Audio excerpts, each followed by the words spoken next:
Today we're diagnosing P16E2 on a 2010 to 2017 Honda Accord with the 2.4 gas engine. In plain terms, this code may point to a communication problem on the LIN line between the PCM and the alternator control side. The vehicle may show charging system concerns, the code may be intermittent, or there may be no obvious symptom besides a warning or stored DTC. The broad possible fault areas are the alternator connection, the LIN wire between the alternator and PCM, terminal fit, PCM software, or the PCM itself. Before getting deep into testing, save the captured data and onboard snapshot, take care of the basic checks, and make sure the alternator plus B terminal is not loose. A loose plus B terminal can store this code. Start by proving whether the fault is active. Turn the ignition switch to on Roman 2, or use the engine start/stop button to select on mode. Clear the DTC with the HDS. Then turn the ignition to lock 0, or select OFF mode. Turn it back to on Roman 2 or on mode and check for pending or confirmed DTCs with the HDS. If P16E2 comes right back, the failure is duplicated and you move into circuit testing. If it does not come back, treat it as intermittent right now.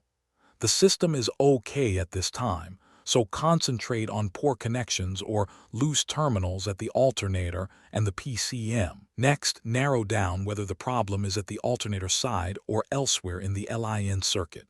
Turn the ignition to lock 0 or OFF mode and disconnect the alternator 1P connector. Turn the ignition back to on Roman 2 or on mode. Measure voltage on the LIN circuit between alternator 1P connector No. 1. The YEL wire and body ground. With the alternator connector disconnected and ignition on, the decision point is simple. Is there 0V? If there is 0V, continue to the LIN wire short check. If there is not 0V, replace the alternator, then verify the repair. For the short check, turn the ignition to lock 0 or OFF mode. Jump the SCS line with the HDS, then disconnect PCM connector B, the 51P connector. With the alternator 1P connector still disconnected and PCM connector B disconnected, check continuity between alternator 1P connector No. 1. The YEL wire and body ground. If there is continuity, repair a short in the LIN wire between the alternator and PCM B40, then verify the repair.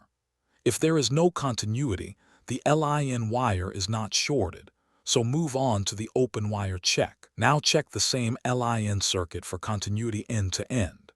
Keep the ignition in lock 0 or OFF mode, with the alternator 1P connector disconnected and PCM connector B, the 51P connector disconnected.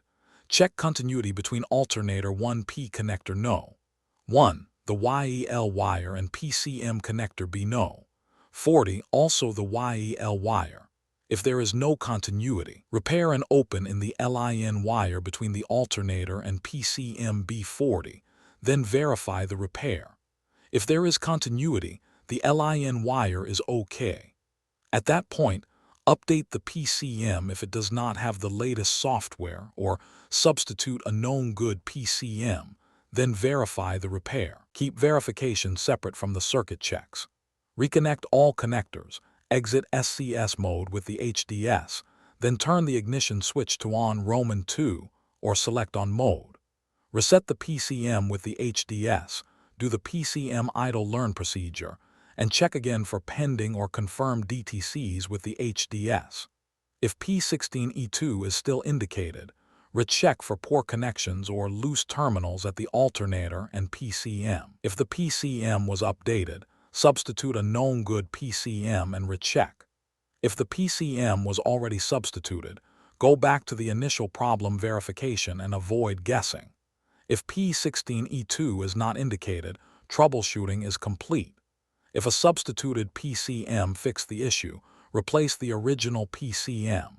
If other pending or confirmed DTCs are present, check what they mean next. The clean path for P16E2 is to confirm the code, check the alternator side LIN voltage, prove the LIN wire is not shorted or open, Then handle the PCM software or known good PCM path only after the wiring checks pass.